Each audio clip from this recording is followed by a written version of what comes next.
Susquehannock, and Yaocomico people. For thousands of years, they lived, loved, learned, thrived, cherished, celebrated, and died long before the first European incursion. The indigenous peoples who once lived in this region suffered from colonization, genocide, and cultural erasure, yet many descendants still remain often hidden among us. The Community College of Baltimore County not only recognizes and honors the history and legacy of these peoples, but also the Native communities who have made Baltimore their home, most especially the Lumbee and the Cherokee, who have made rich contributions to the region. CCBC refutes the European doctrine of discovery, and instead pays homage to the indigenous people who were here long before any European explorers set sail. CCBC remains dedicated to fostering an educational vision that respects the history, legacy, beliefs, and culture of Maryland's Native peoples. We are committed to truth-telling, refuting falsehoods from the past, and recognizing the indigenous people's rightful place as true natives of this land. So we start every event with that land acknowledgement because we can't move forward unless we know where we've been. So this program is being brought to you by the Community Book Connection, which is an interdisciplinary reading program where faculty, staff, and students choose the book for the year. This year's book was Wild Tongues Can't Be Tamed, which is 15 short stories related to Latinx community. One of those stories, or a few of those stories, relate to the Garifuna community. So you'll learn more about their culture today, and I happily present to you the Wabafu Garifuna Dance Company.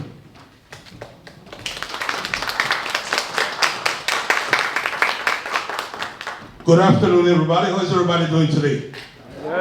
First of all, I want to apologize on behalf of the Wabafu Garifuna Dance Theater Company for being late. We had a few delay on the road, but I'm going to tell you this.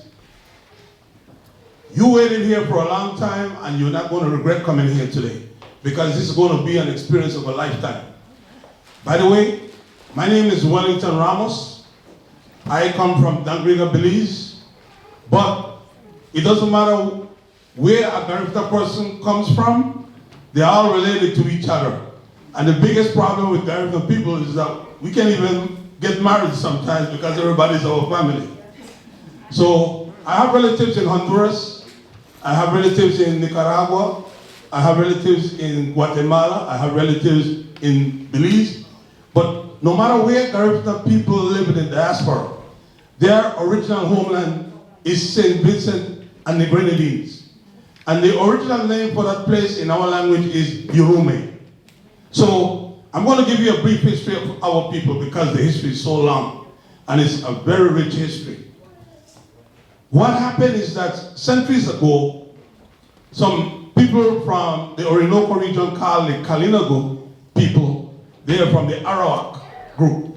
They migrated to the Caribbean in the Lesser Leeward Islands, because the Caribbean is divided into Greater Antilles and Lesser Antilles. Then, the Tainos, who are also Arawaks, they were there before, they moved further north to the Greater Antilles, which are the bigger islands. Several centuries ago, there were African people coming from the Kingdom of Mali. Because if you know the history of Africa, West Africa, there were three great empires: Mali, Songhay, and Ghana. But what had happened is there was a king by the name of Asker Mohammed, and he converted to Islam. When he converted to Islam, all the wealth and riches that his empire had was given to the Arabians. Saudi Arabia, the capital is Mecca. And he converted most of the people in his kingdom to the faith of Islam.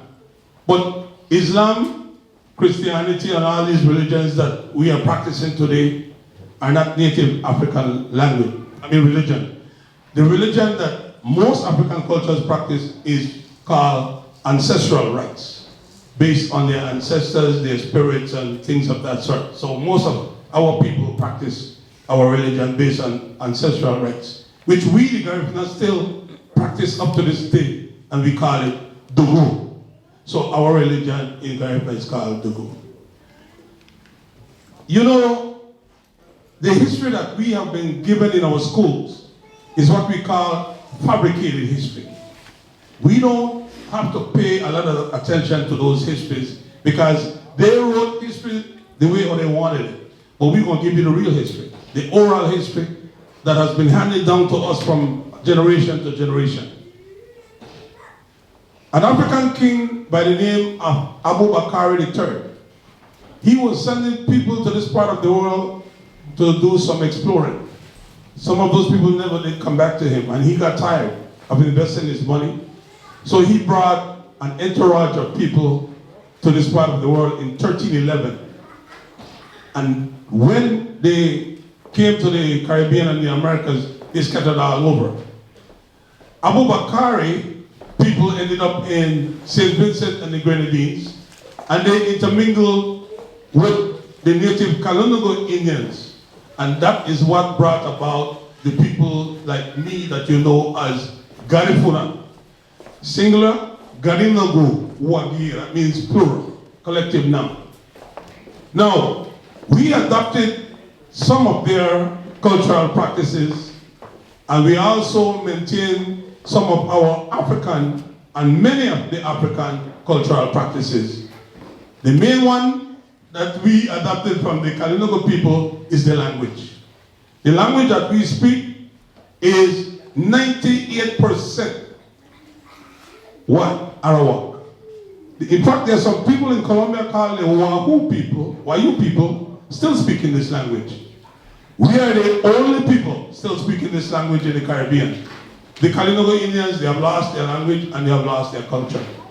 Now, what happened in 1493 is important, because in 1493, when Columbus landed in the Bahamas, this whole area was given to the Spanish, but the Portuguese protested, which ended up in a treaty called the Treaty of Tordesillas. And the Portuguese got anything to the west, to the east, and the Spanish got everything to the west. And they started to colonize, bring in slaves, and do everything that they did. We fought against the Spanish, the French, and the British. In fact, we started to fight in 1496 against the Spanish first. We started fighting against the French from 1640 to 1773. In 1664, the French decided to sign a treaty with us called the Treaty of St. Charles. So we have a treaty that was signed with us with the French. And the British were involved in that treaty. We fought against the British from 1773 to 1796. And the British were not able to take over the whole island until 1801. St. Vincent and the Grenadines is the last colony, nation state, that slaves were brought to because of this fight that took place. We would fight, and we would keep on fighting and fighting and fighting because we didn't want to be slaves. We didn't want to be subjugated, and we know that all the Europeans were coming to do is to take our land, enslave us, and subjugate us. We were against that. In the end, they captured some of our people, roughly about 5,000. We were taken to a neighboring island called Balisao.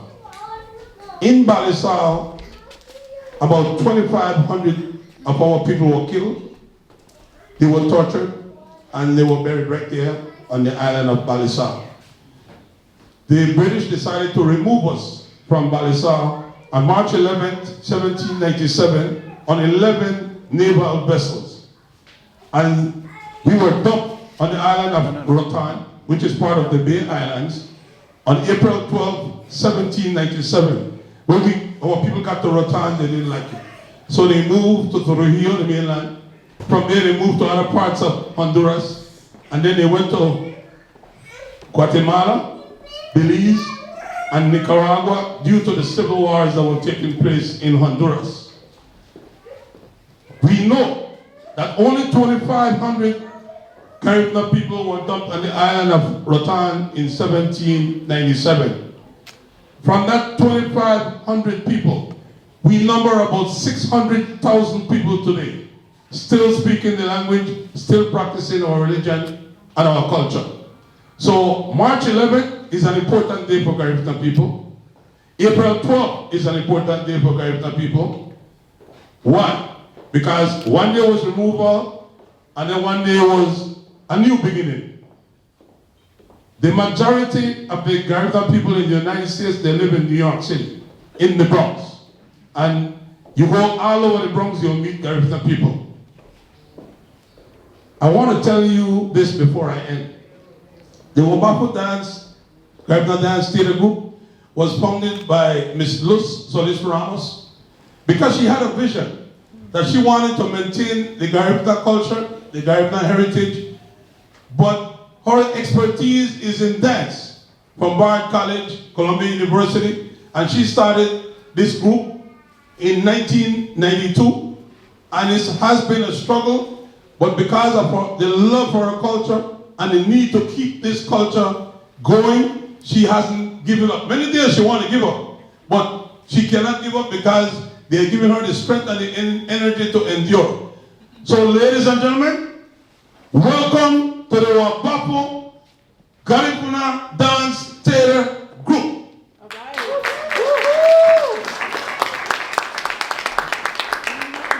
Round of applause to Professor Wellington Ramos.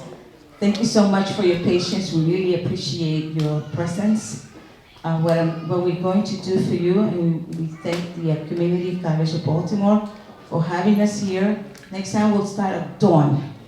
So we'll be here early with you to have breakfast. Right? So we really appreciate your kindness. And also Professor Ingrid Savio, thank you so much for thinking of this culture, that beautiful culture that we can share in this moment. Abai Mahani that we're going to do for you is part of the rituals of Garifuna.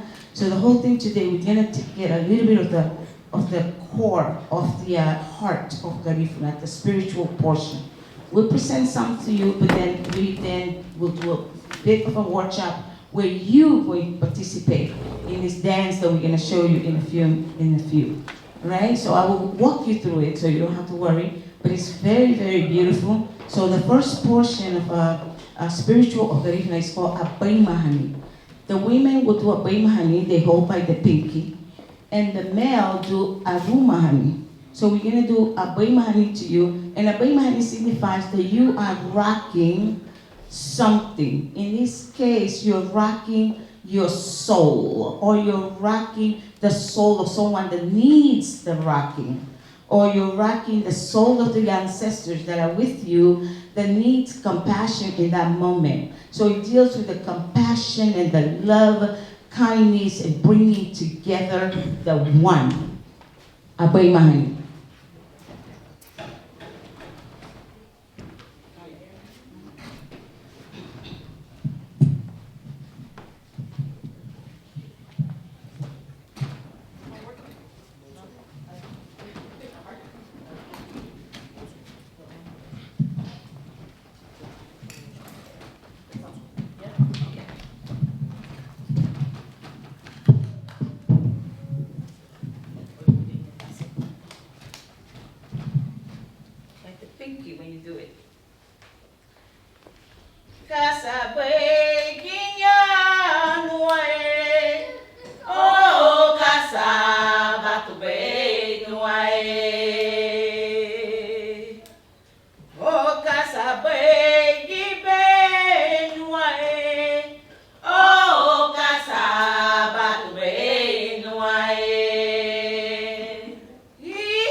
The hugulugul is the way in which the woman preserves the songs within the community, for the people, for all the time. So this song that we're about to sing for you has to do with our national identity. It's like the national anthem for Garifuna people, no matter where they are. It's called Yurume. Everybody say Yurume. Yurume. Yurume. Yurume. Yurume. Beautiful. Thank you. Yurume means the indigenous name of the island of St. Vincent and the Grenadines prior to colonization. That's the native Arawak name for St. Vincent.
Chiluya, where you want it,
So now we have quite a few maracas, and we want you to join us in this moment where we can dance to this rhythm called the good, which is a very connecting rhythm to wherever Garifuna is. This is one thing that connects them.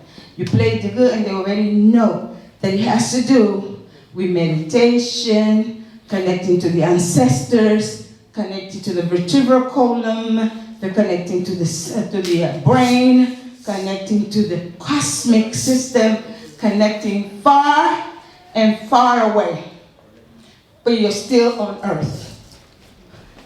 So please do come, and we're going to have you here. Come, I'm going to show you how to do the good. And Catherine Oshum, who is my assistant director, please give her a round of applause. She's the young generation that's going to follow everything. So she's going to be right in the front, and you're going to be behind her, and she's going to walk with you. Right. Come. Come, one. Not everybody at one time now. Yeah, everybody. Everybody that wants to participate, come. Come, two. Please, I'm hoping that by the time I get to 10, all of you are here. A little tricky, right? But what did I say? Three is what? Uruwa. Beautiful. Come on. What is this? To the audience. God did it. Anybody got this here? Oh, beautiful. Here go. Come. Higo means come all.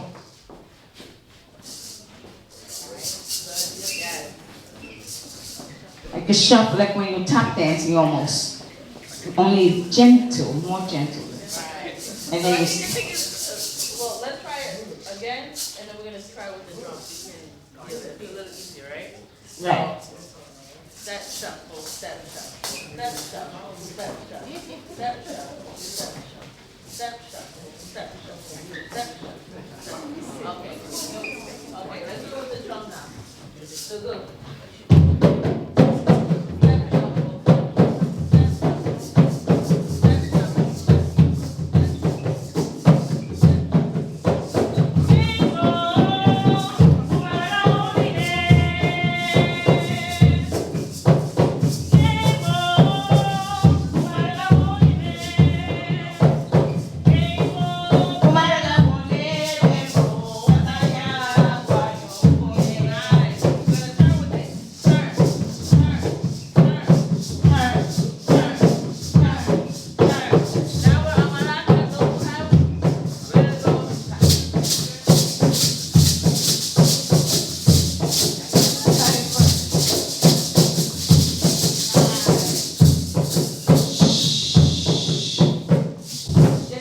Maraca first. Just show them the sound of the maraca.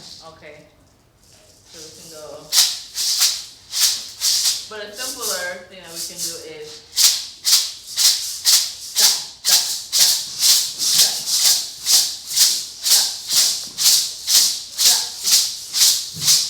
and if you want to take it up a notch, you can go stop to the left, stop to the left, stop to the left.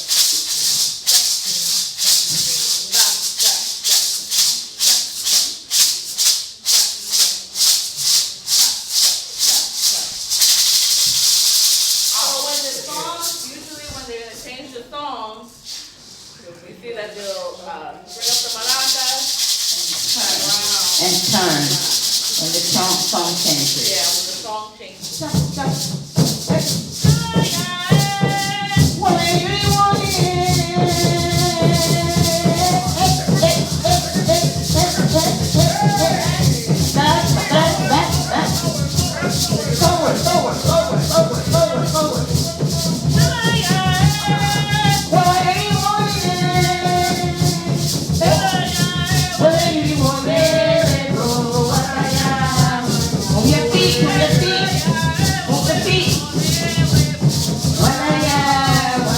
Move your feet.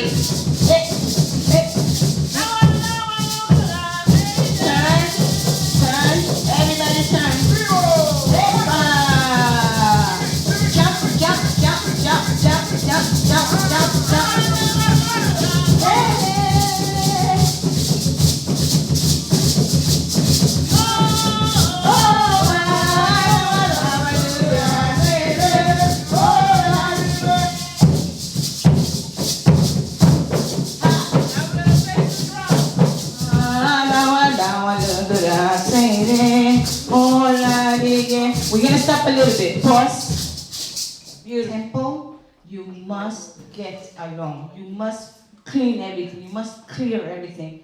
Before even coming to the temple, everybody has to bathe with the seawater and all kinds of green leaves and bark, tree barks, to cleanse the body before going into the temple. Is very, very sacred. So when you get there and you start singing the song, you're gonna feel so good. And you learn, especially if you learn the songs, and because you connect with your roots. That's what it does. And then it keeps you knowledgeable as well of what Garifuna is. So that's why to this day, we still speak the Garifuna language because it is the good, the Abaymahani, the Arumahani, the Punta dance, which are those are elements of the good. Going inside the circle, it's as if you have oneness within the family, within the community, within the people. And that's what kept the people together in the Caribbean. Garifuna are the freedom fighters of the Caribbean who never let go their culture, who refused to be slaves because they were there before the colonization came to the Caribbean. And the island of St. Vincent and the Grenadines, where we were came about, was the last island to be colonized in the Caribbean. So you know those people were fighting for a long time. There's a few elements of our cultures on the tables. You can flip through the books. It's not, I think there might be, Professor Rama probably put some flyers at the end there you can take, but the books are not to take, but you can look through them. You can take a picture of the information and order your books. Those books are in Amazon. Some of them, I think there's one book he wrote there, there are two that I have written for the language, preserving the language for the children. But the first one is the Carib Wars, Black Carib Wars. Because when the European came, they saw all these people, black people, and so they say, oh, they're black, and it's a Caribbean. We come from the Kalinago, Garinago, and so they were hearing Carib or something like that. That's how that name came about, Caribbean. It's from the Garinago people. So they were hearing K, Kalinago, or something of that nature. But from the time I know myself, and my mother passed at 91, and the elders before her, they all said Garinago. Garinago is the collective, Garifuna is one. But when they write about us, they say black Caribs. That's how they see us, right? But we see ourselves, just like the indigenous that were in the Caribbean, they have their different names. Or if you go into Egypt, it's called Kemet. But when Europe came, they call it Egypt, Kemet.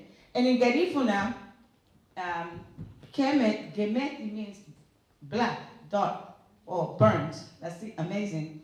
All right, so the book is there. You can go through it. You can look at the elements. But we have one last song to sing for you. It's a paranda song. The paranda song are made by women and men, preserving the feelings that they have. So they save it through songs. Anything concerns that you have socially, any concerns that you have, religious concerns. There's so much political concerns in our Garifuna community. We'll be until next week. We'll talk about it. So we're just going to sing one paranda for you. And in a moment, if it gets very sweet, the music, feel happy, just go to the drum, dance, move your hips, and salute to your drum, okay? So enjoy paranda. We're going to go with this one.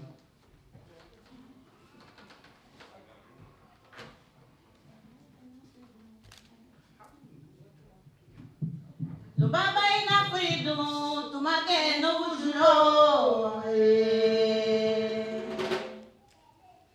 Lubaba ina freedom, tumake no bujuro.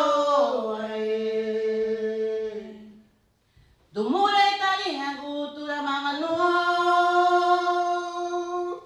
Nire susai beme, nire mugabure. Ada baruana, lubag bawaru mama.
So the Garifuna culture, as you can see, can be healing in multiple ways, even if that's just hearing the stories of our people, which is really what usually happens when you hear a parranda song. The parranda songs are about the life of the people, what they've gone through, what's happening in the town, what this one said and that one said, what someone is feeling. And the Garifuna people heal every day by playing parranda music in their homes and just jamming to the stories of our people. The drums are healing, the movement is healing, the songs, the words are healing. So that is what it is to be Garifuna. And thank you very much for having us again to share with you a bit about the spirituality, the good, the meaning. And if you have some questions, I'll bring up my mother and you can go to the table, check out the table. But again, thank you so much for healing with us.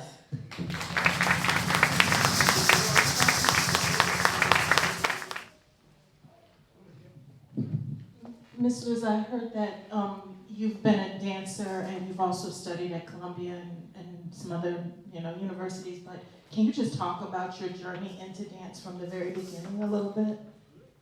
Wow. A long, long time. Okay. I did my bachelor's in dance education and dance performance at Bard College, upstate, Annandale-on-Hudson, New York State. And from there, I taught in the public school for quite a while, for like about 12 years, while I was taking different dances in downtown Manhattan with Lavinia Williams. I don't know if anybody ever heard of Lavinia Williams. She was a protege of Catherine Dunham, who created a wonderful dance technique that's a combination of ballet, modern dance, African dancing, and Caribbean dancing, all put together to create such a strong technique, the Dunham technique. So I studied with her. I studied with the elders. They're not here no more. A lot of people that were in Clark Center in New York City many years ago. Vinay Ali, quite a few ballet dance schools in New York City. And later, to be able to stay teaching within the school, I had to do a master's.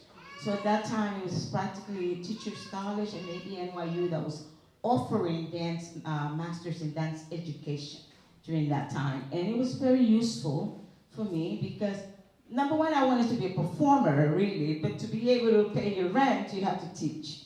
And to be able to teach, you have to do all the requirement that was needed. But now I'm at a college, which is Boricua College.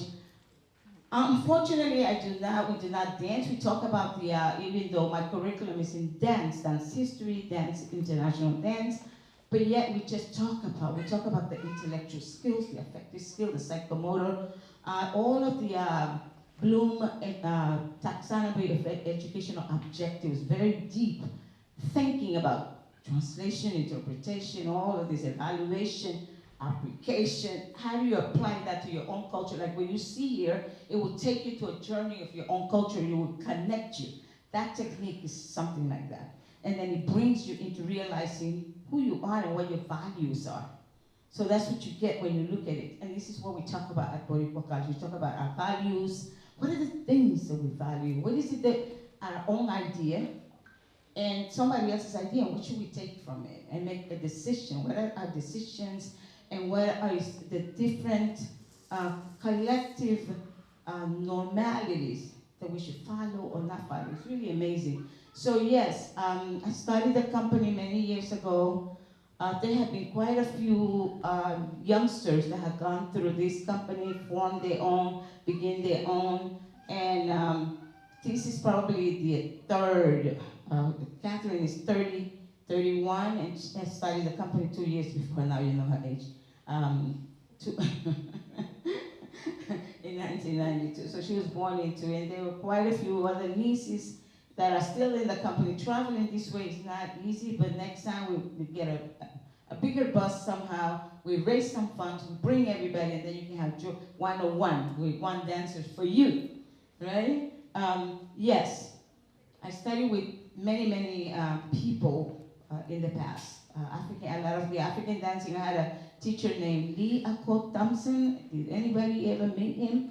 He was an African American dancer who taught us everything. And that's how I knew about Egypt, because he traveled to Egypt. He took his students, he took us to Egypt so that we know what's going on. We know the truth. We know what is real and what they give us in books. So when you buy the books and you look at Tutankhamun, that he's lighter now. When you go to the temple, he's like my husband's color. He's there. His sarcophagus is there. His body is there. Of course, now it's 3,500 years ago. But yet you can see on the walls the true color of the people that were in Kemet, Egypt, 3,000 years ago, before Europeans, of course, came, or before the Greek or the Roman came, right? And so, but now you buy a book. If you go to YouTube, they will tell you what the Tutankhamun, King Tut. He was a king at 18. He died. What did he look like? And they're gonna show you somebody who's very, like mulatto, like. But Akhenaten was a black man. That was his father, right? So it's very difficult. And then I have seen, because I've been to the temple, I've seen the pictures on the wall. What he looked like. And I've been to the Cairo museum, where they have a lot of the mummies of the kings, and to the different temples in Egypt. You have to travel to see it, to see these things, to see what is real, what is given to you. Everybody's books doesn't mean that just because it was published doesn't mean it's true. All right, we're reading a lot of the history from the Caribbean, how they wrote about the people that were here in the Americas, and they called us savages, they called the people ignorant, all kinds of different names, but they all are the writers. So writer doesn't mean that the writer is right. It's up to the reader to read into it, to make an analysis of what goes on, who you truly are, because your ancestors have set the truth inside of you. So when you begin to search your roots, you go deep into the songs, the dances, the stories, the Anansi stories. Don't think they're just jokes. They have a lot of significance that connect all of us, everybody, into the past. You have to go to the past. When you do your DNA, your past is going to come out. It's not going to just come after slavery. No, it goes way deep back, thousands of years ago. So it connects us. We have another question. Yes, good afternoon. I was born in St. Vincent. Yay! I'm very proud of that. But I want to say this. When I was growing up in high school, it's a long time ago, we were under the British colonial government. We learned nothing about Garifuna history or culture. They didn't teach it back then. It is now beginning slowly to enter into the curriculum Yes. of the public schools, right? He's been there. He knows about it. Okay, great. He might say a few words. One last thing. I was, a few years ago, I was in New York, and for the visit of the Prime Minister of St. Vincent, Dr. Ralph Gonzalez. And at a public event, a youth choir, a Garifuna youth choir, actually performed the St. Vincent National Anthem in Garifuna. It was an amazing event. Yes, so I'm happy to be here. And congratulations on coming on. You came from New York, right? Yes. Yeah, coming all the way down to share your culture with those of us in Maryland. Thank you. Safe trip back. I'm so glad that you came because I want to share a quick story with you. Nobody's going to talk about the evil things that they do to people. One of the things that the Europeans did, from the time they had the technology, they had a plan called Manifest Destiny. Manifest Destiny means that they were going to take over the world for themselves. They really don't care about other people. And if you look at colonization, that was the first step. But after colonization came slavery, that was the second step. So when I went to St. Vincent, before I even got off the plane, I looked at the beautiful mountains and the terrain. I'm a veteran of the United States Army, so I said to myself, man, no wonder why it's so difficult for the Spanish, the French, and the British to take over St. Vincent, because you had to fight guerrilla warfare to take over the place. And the people, they knew their territory real well. But when I got off the plane and I saw the people in St. Vincent, I knew they were my people. I saw people that looked like my brothers, my cousins. Even though we were removed from 1797, I knew that these people were our people. We went to Griggs, and Griggs is where I saw more people of my color of skin. But then I went to Sandy Bay, and when I went to Sandy Bay, I saw people of a lighter complexion. Because when the British took over St. Vincent, they removed our people to that area, thinking that the volcanic eruption would have killed them. That was their intent. They're so wicked. Then they took over the fertile land in Kingston, and they passed some decrees that we were not supposed to be speaking our language, we were not supposed to practice our culture, and everything that they wrote about us was degrading. It was degrading because we stood up, and our minds were made up that we would rather die than to have them enslave us and be subjugated to them. We believe in life after death. So death doesn't really mean nothing to us, because if we die, we still believe that we live it. That's our religious culture. Now, I want you to remember this, that all the crimes were committed in Balisa. Our historical research has proven now that within 2 weeks after 5,000 of our people got to Balisa, there was an insurrection. And you know what they did? They shot and killed 2,500 of our people, and they buried them right there in Balisa. And when they wrote their books, they said we died from the malnutrition, we died from the conditions on the island. We also have additional evidence that before the war ended in 1796, they removed 2,500 of our people from St. Vincent to St. Lucia. And then they took some naval ships and they took them to Portsmouth Castle in England. Men, women, and children. When the guy went back to the castle, there was nobody there. They killed all of those 2,500 people. What we do know on the record is that they did an exchange between the British and the French, and they handed over the French soldiers to the France. Sir, when I start talking about our history, sometimes I end up in tears, because it's not an easy history, but we are still surviving. Thanks to our ancestors and the Almighty. Thank you so much. There's a lot in the history, so we can spend a whole week. But today was the day to feel the oneness in the self, inside, and to take from this presentation some values that you can connect with yours and begin your search if you haven't started.